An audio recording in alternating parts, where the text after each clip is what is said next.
આખો કોળી સમાજ જાગૃત થયો એની શરૂઆત તો તાજેતરમાં જ થઈ, જે બગદાણામાં નવનીત બાલદિયા નામના કોળી યુવાન ઉપર હુમલો થાય છે, પછી માહોલ ગરમાય છે, એમાં હીરા સોલંકીની એન્ટ્રી થાય છે, જયરાજ આહિરની ધરપકડ થાય છે, જયરાજ આહિર હવે જામીન ઉપર છૂટ્યા છે. તો આપણે હવે શરૂઆત કરીએ હીરા સોલંકીથી.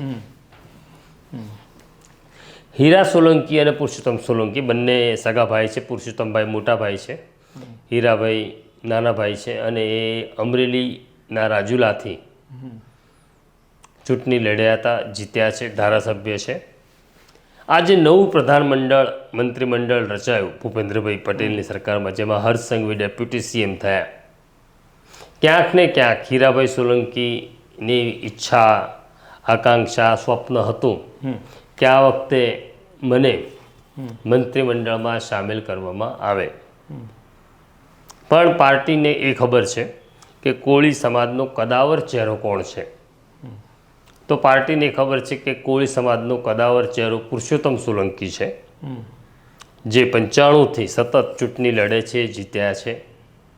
એટલે આ વખતે પણ પુરુષોત્તમભાઈની નાદુરસ્ત તબિયત હોવા છતાં પણ એમણે હીરા સોલંકીની જગ્યાએ પુરુષોત્તમ સોલંકી ઉપર કળશ ઢોળ્યો.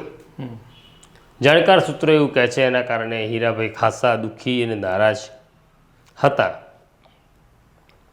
અને આ દરમિયાન આ નવનીત બાલદિયાવાળી ઘટના ઘટે છે.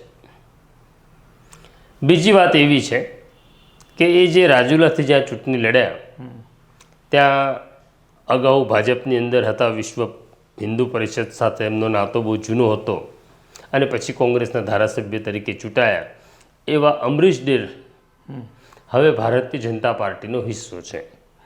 એ ભારતીય જનતા પાર્ટીમાં આવી ગયા છે.